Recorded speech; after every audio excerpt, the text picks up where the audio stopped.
নমস্কাৰ বন্ধুসকল।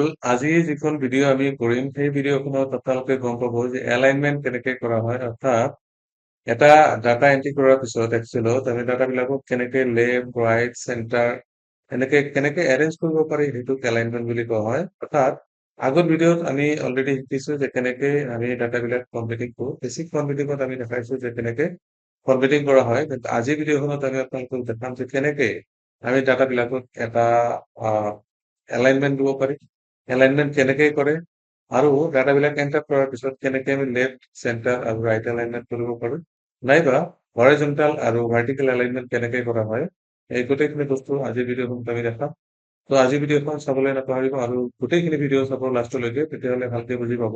আৰু যিবিলাকে আগৰ ভিডিঅ' চোৱা নাই তেতিয়াহ'লে আমাৰ এই প্লেলিষ্টত যায় আগৰ ভিডিঅ' কেইটা চাই ল'ব। আগৰ ভিডিঅ' কেইটা চালেহে ধুনীয়াকে গম পাব।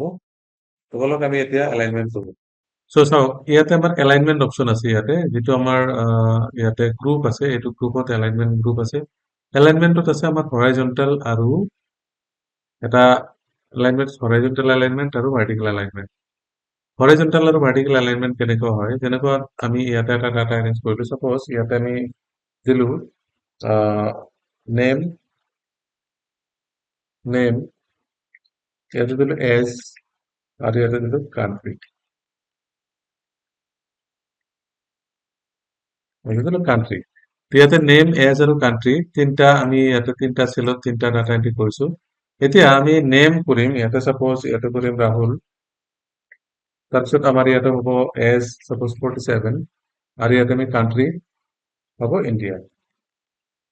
এতিয়া একচুৱেলি আমাৰ হেৰিটো হৈছে কি, আমি যেতিয়া এলাইনমেন্ট কৰিব যাম তেতিয়াহ'লে এইটো যে ডাটাখিনি লিখিছো, এই ডাটাটোক আমি লেফ্ট এলাইনমেন্ট এনেকৈ লেফ্ট এলাইনমেন্ট দিব লাগিব। অলৰেডি লেফ্ট এলাইনমেন্ট আছে। আৰু যদি এইটোক আমি ৰাইট বা চেণ্টাৰ এলাইনমেন্ট কৰিব খুজো তেতিয়াহ'লে এইটো চেণ্টাৰ অপচনত আহিব। আৰু এইটো হ'ব ৰাইট এলাইনমেন্টত থাকিব, যেনেকুৱা ৰাইট আছে। আৰু ইয়াতে টেক্সট এটা আছে, টেক্সটটো আমি লেফ্ট এলাইনমেন্টত দিলো। এতিয়া আমাৰ ইয়াতে নেম আছে লেফ্ট এলাইনমেন্ট, আৰু এইটো এজটোক যদি আমি চেণ্টাৰ কৰিব খুজো, গোটেইখিনিক আমি চেণ্টাৰ কৰিব খুজিলে গোটেই ডাটাখিনিক আমি এনেকে চিলেক্ট কৰিব লাগিব। চিলেক্ট কৰাৰ পিছত ইয়াতে চেণ্টাৰ অপচনত যাব লাগিব। এইটো হৈছে চেণ্টাৰ, ইয়াতে যাই চেণ্টাৰ কৰি দিলে এলাইনমেন্ট চেণ্টাৰ হৈ যাব।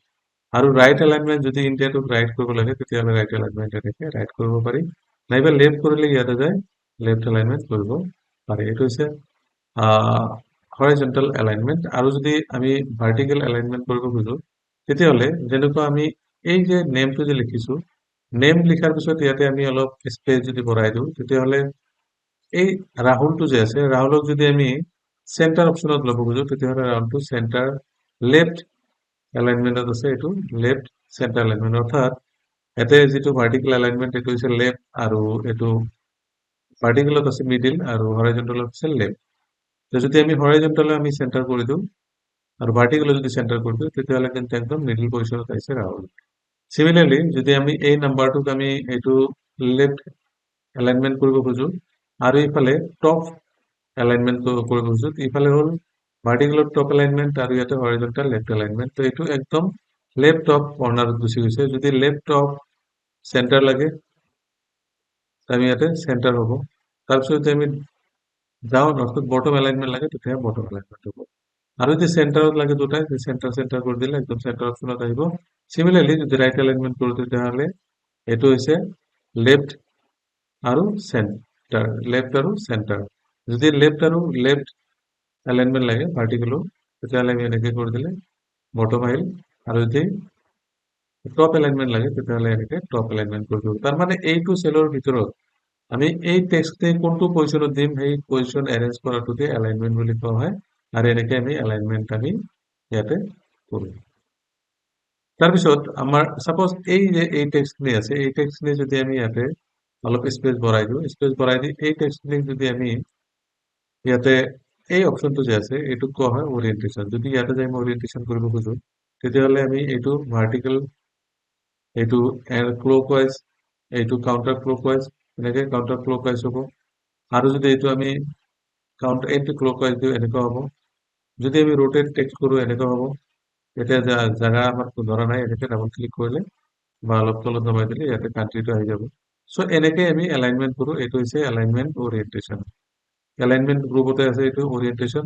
আৰু ইয়াতে আছে আমাৰ ডিক্ৰিজ ইনডেন্ট। ইনডেন্ট মানে হৈছে সাপোজ এইটো যদি আমি লেফ্ট এলাইনমেন্ট কৰো এনেকে, লেফ্ট আৰু ইফালে যদি লেফ্ট কৰো তেতিয়াহ'লে এইটো লেফ্ট এলাইনমেন্ট হ'ল।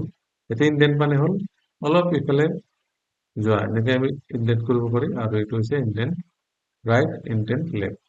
ইনডেন্ট ৰাইট কৰিলে ইনডেন্ট ৰাইটত আহিব, আৰু লেফ্ট কৰিলে ইনডেন্ট ৰাইটত আহিব। ডেট মিনছ আমি লিখাখিনি কোনটো পজিশ্যনত ল'ম, এই এৰেঞ্জ কৰাটোকে হ'ব এলাইনমেন্ট গ্ৰুপত যে এলাইনমেন্ট গ্ৰুপৰ কাম। তো আজিৰ ভিডিঅ'খনত আমি শিকিলো যে কেনেকে আমি এলাইনমেন্ট দিব পাৰি, আৰু আমি নেক্সট ভিডিঅ'ত আমি শিকিম যে কেনেকে বৰ্ডাৰ আৰু টেক্সট কালাৰ কৰিব পাৰি। তাৰ আগত মই আপোনালোকে এটা কথা কৈ দিওঁ, যিবিলাকে এইটো চাই আছে, ভিডিঅ'টো চাই আছে, ইহঁতক আমি এটা প্ৰেক্টিচ কৰিব দিম। প্ৰেক্টিচটো ঘৰত ধুনীয়াকে কৰিব, যাতে এলাইনমেন্টখিনি ভালকে প্ৰেক্টিচ হয়। চ' আজি ভিডিঅ'খন ইমানে, অহা ভিডিঅ'ত আকৌ লগ পাম, তেতিয়ালৈকে have a nice day।